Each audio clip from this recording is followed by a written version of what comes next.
Hi everybody, Lori Lavelle here from Celiac Revelation. I hope you're all staying well and warm. I wanted to pop in here and do a quick video on a topic that I think is worth talking about just for a moment. This won't take long, but I think it's very important for you to hear. I have been following a ketogenic diet for a few months now, and I've had success with it. I'll say that I have. I do want to say, though, however, that it's very important, I believe, that you talk to your doctor before you start this diet. If you've already started it and you haven't been doing it very long, it's still worth having the conversation because, and here's why. People often start a ketogenic diet, from my understanding, for many reasons. It's not all just weight loss. Some of them do it because they have certain health conditions, or maybe it just helps them to reduce their inflammation so they feel better. They might have rheumatoid arthritis or something to that effect. Now, I'm not a doctor, and so I'm not here to give medical advice, but I am going to give you some good advice that I feel is necessary to help you through your journey and make sure that your journey is the best it can be. I don't know if you've been to my channel before. If you haven't, welcome. And I hope that you'll find this information useful. So the reason I'm suggesting that you talk to your doctor before you start your ketogenic diet, if possible, or early into it even, is because if you have digestive problems, or you're experiencing neuropathy or type 2 diabetes and these types of things, it's very important in my mind that you go and get tested to see if you have gluten sensitivity. There's a difference between celiac disease and there's non-celiac gluten sensitivity, and you can even be allergic to wheat. But any of those conditions are going to make it necessary that you should have testing first, because if you just jump into the keto bandwagon and you stop eating grains and you stop eating gluten and you drop weight and you're feeling great, but here's the but, you haven't had a proper diagnosis, and down the road, if you're not on prescription medication, or let's say you want to try some of these ketogenic processed foods that are out there, snacks and goods, things like that. Some people are, even home-based cooks, are using ingredients such as vital wheat gluten. And you don't have that awareness that you might have a gluten sensitivity or be celiac, in fact. That can do some serious damage to your body over time. In addition to that, if a physician decides that it's important that you have a certain medication, oftentimes these medications come with fillers. Oftentimes these fillers are made with cornstarch, rice, bran grains, and it's not just prescription drugs, it's vitamins as well. Even your good old health store that's got great selection, you have to read the labels. I don't care where you're at. I don't care if you're in the grocery store, the pharmacy, or where you're at. You've got to know what's in everything you put into your mouth, because all of these ultimately can help you to succeed or can continue to make you feel bad. And I want you to succeed. So talking about that, testing is very important. And some of the testing that they do, IgG, IgA, there's different types of tests that they do. TGG is a good one to have done. A biopsy is for sure celiac. I walked into an office of a functional medicine practitioner about 8 years ago, and I was very sick. And not to go over this too often, but for those who haven't heard my story, I just want to tell you briefly that I really couldn't even hold down water. I was very sick. And I had been breaking out in these horrible blisters all over my back. It was just horrible. Hundreds, even thousands of them. I couldn't even stand the pain. It was so painful. It felt like my skin was on fire and 1,000 ants, red ants were biting me at the same time. Well, it turns out that was called dermatitis herpetiformis. And because I walked into that office, they decided with those symptoms of not being able to hold, anything down, not even water, and having that particular type of breakout, that I should be tested for the celiac gene. So I was, and I am, and it turned out I have what they call genetic HLA-DQ2 gene. Usually HLA-DQ2 and DQ8 both generally mean that you are predisposed to celiac disease. So it's important that you know these things. Genetic testing is very important, not only for yourself, but for your children and for your grandchildren and for your brothers and sisters and even your parents who may not be aware of the fact that one of them or both of them may carry a gene that was passed on to you, and maybe their health is suffering because of this. Not only that, but when you have to deal with your insurance company, it's really important when you call your doctor's office, and let's say you want to get a copy of your medical records. You may be talking to their referral office. They call it referral office. And if you talk to that referral office, you may also ask them for a letter if you are diagnosed, saying that you need care from a particular practitioner, such as a functional medicine practitioner, because this is medical need. And the new laws have made it such that insurance has to cover that if you have that letter.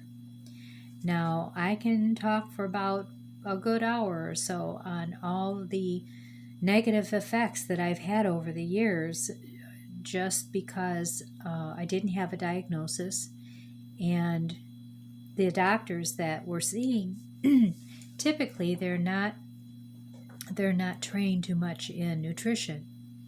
Well, nutrition is the treatment for celiac disease, but the actual disease itself is more neurological, just so you're aware. It's also usually found in combinations with other conditions, such as like I have, like maybe osteoporosis, degenerative disc disease, ankylosing spondylitis, rheumatoid arthritis. There are many different diseases, in fact over 280 that can be associated with celiac disease. Another is a blood mutation called MTHFR, and there are several different blood mutations, but the most common is MTHFR, which I also have, which is A1298C, they call it. And I have one side of my DNA strand has that. So that means that basically, to put it simply, my bodily cells, they function about 70% of the time right, and about 30% of the time they function a little off. So to compensate for that, it's also diet related. I make sure that I have plenty of B vitamins, bioavailable form only, and that really does help to compensate a lot for that. And I take those daily, like clockwork, religiously. I've also found that I've been mineral depleted and my body does not absorb the food that I eat. So I do have malabsorption issues. And I like to compensate for that by taking some very good supplements that I'm going to share with you right now, just so that if you want to write these down, you can. And if I can figure out how to get this stuff to work on YouTube where I can stick some links below, I'll do that. I'm not real good at all that yet, but I've had enough experience with this disease that I could probably write my own little book about it. And I studied this information for 8 years. I'm not a doctor. I'm not giving you any advice that I would tell you to take without talking to your doctor first. But I do want you to understand how to utilize your doctor's services correctly. because doctors can help you a lot with getting testing done. But as far as nutritional advice, they're not very good at that. You're going to definitely need a functional medicine practitioner or a holistic doctor, but I would say functional medicine would be your best bet. And to look for one, you go to ifm.org, and you can usually find one there. There will be a way to type in your zip code, and you should be able to locate one in your area. But if you want help from your insurance company paying for some of this stuff, I'm going to go right back to what I said before. You really need to get a letter saying that this type of treatment is required by medical need. That's the verbiage that you need. And we all know how insurance companies need their verbiage. So do the best you can to try to help yourself and maybe get some help paying for your care if it turns out that you are celiac or you are gluten sensitive. But anyway, I'm going to show you a few things here just because this is what kind of helps to compensate for some things that my body doesn't do. My body doesn't create its own B vitamins very well at all, so I really have to get those from either eating grass-fed beef or leafy greens, dark leafy greens, all organic, of course. I really don't eat anything that's not organic. I rarely eat out because of the fact can't always trust that food's not, going to be organic. So I have to really watch myself that way. But this has really helped me a lot. This is made by Vital Earth, and it's a mineral fulvic and humic blend. And what that is just to briefly explain it, the humic part is kind of like the minerals that the dirt's missing. All that food we're eating, and we know that our dirt is depleted because of over farming and agriculture. Well, this helps to put that back into your body. And then the fulvic, what that does is it helps to detox a lot of the toxins that are in our blood and in our fat cells, and just get rid of the bad stuff and help you compensate for the good stuff that you might be lacking. And it's all liquid. It kind of tastes like slightly dirty water. I don't know how else to say it, but that's what it does. But it really is helpful. It really, really is helpful. Another thing is, let's see here. I want you to make sure when you buy a multivitamin that you make certain, if you're having any type of health issues really, and especially if you're gluten sensitive, that you make sure that they're gluten-free. Now, Dr. Osborne, who has a great program on YouTube, I watch him all the time, he has Multi-Nutrients, and he has his own line of supplements that are all guaranteed 100% gluten and grain-free. He wrote a book. He's the author of a book called No Grain, No Pain. It's suggested reading. It's very good reading. And I think it'll answer a lot of questions you might have about your own health. So this I'm taking is called Multi-Nutrients. It's got a whole slew of stuff. You can just look it up, online and see what you can find there about it, because that has definitely helped me to feel well. And then because I have MTHFR, I take something called Methylfolate. This is by Now brand, and it's 5,000 micrograms.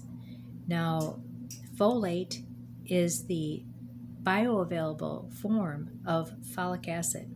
Now, you've probably heard of folic acid because several decades ago they were putting it in everything, and they still do, in cereals and breads and pretty much any product in the grocery store that that's kind of like a bread item.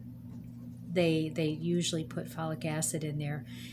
They thought that they were going to be able to reduce the amount of children born with spina bifida. I truly can't give you exact numbers on that, but I don't know that it's really caused more good than harm. Folic acid is something I cannot ever ingest. and it will block my body's ability to absorb nutrition. Over the years, that's one of the reasons I became so depleted, was because my body could not absorb what I was eating. And folic acid is, like I said, it's in everything. If you see it, I just suggest putting it back on the shelf. Whether you have MTHFR or not, in my opinion, that's just my personal opinion, and you can also go online and research Dr. Ben Lynch. He will tell you the same thing I will, that folic acid is a synthetic form and it does not allow your body to absorb folate well. So you can eat all the salads in the world, but you have a piece of bread with it that's got folic acid in it, and you just destroyed everything you were trying to accomplish for your body. Now, in my opinion, I have to say it that way because I'm not a doctor, but I do know what's helped me to feel well and what helps me to feel, normal from day to day, and then feel good. And at the age of 65, I think I've accomplished that pretty well with all that I've been through, especially not getting a diagnosis until only 8 years ago. So here's another one. This is E400. Now, this has not only vitamin E in it, but it has tocotrienols in it. And tocotrienols are a multiple variation of E, and those combined forms are what really helps your body best. So just taking vitamin E by itself is not as good as taking the tocotrienols that you'll find in this. And in addition to that, this is hydroxycobalamin. Now, this is a combination of bioavailable methylcobalamin, which is the methylated bioavailable form of B12. Okay, that's what that is. And it also is in combination with B6. So the two together work synergistically to work. If you just take B12 without B6, it won't be activated properly. So it's important that methylcobalamin, which is the active form of B12, always be taken with B6. Let me see here. This one right here, this one has B6 in it. So you want to make sure you're doing that. Also, to stay well, while the virus is still running around, or any virus for that fact, I take 10,000 milligrams a day of D3 and K2. 10,000. Now, some people might think that's excessive. I'm here to tell you it's necessary, especially if you have gluten sensitivity and you've had maybe some issues with your immune system or things that are going on, and you're not feeling well, and maybe your gut, you might have intestinal permeability going on, and you've got leaky gut and you're unaware of it. You really need at least 5 to 10,000 of this a day, in my opinion, to stay well. I have been well for a very long time as far as viruses go, so it's working for me. Let me see what else we have here. I guess that's it for the moment.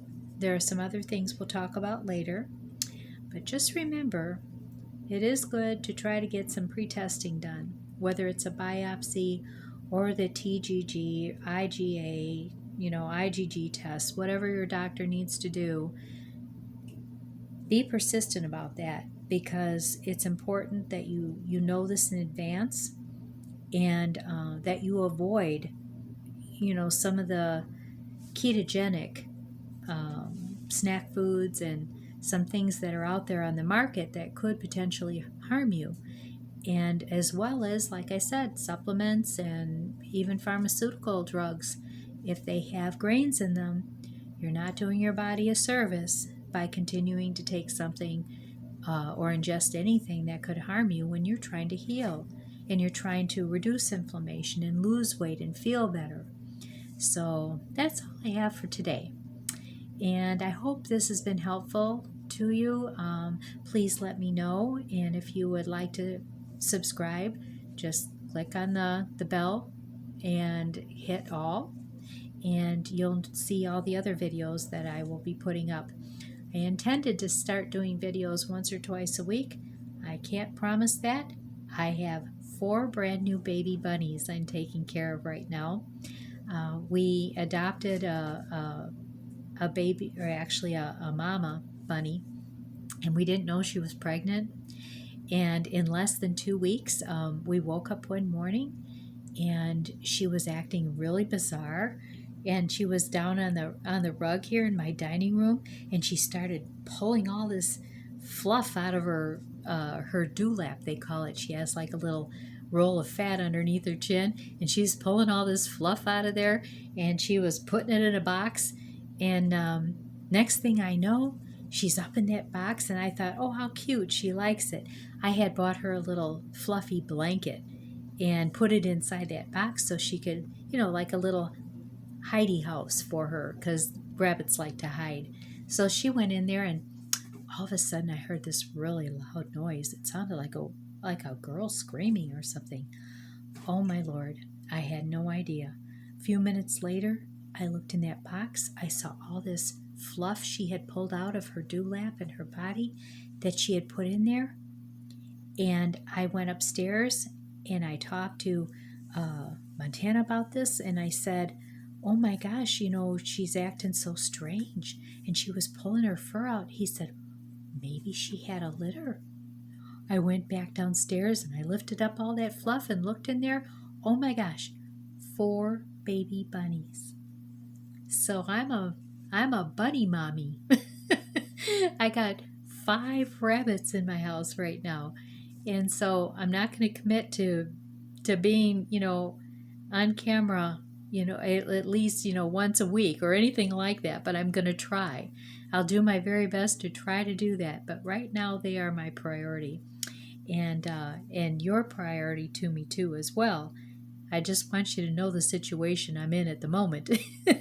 And then all of this will level out eventually, and maybe I'll be able to focus more on it. But take the information, do what you want with it, and I hope it helps you. And you know what? Stay well and happy and healthy. Love ya. Bye now.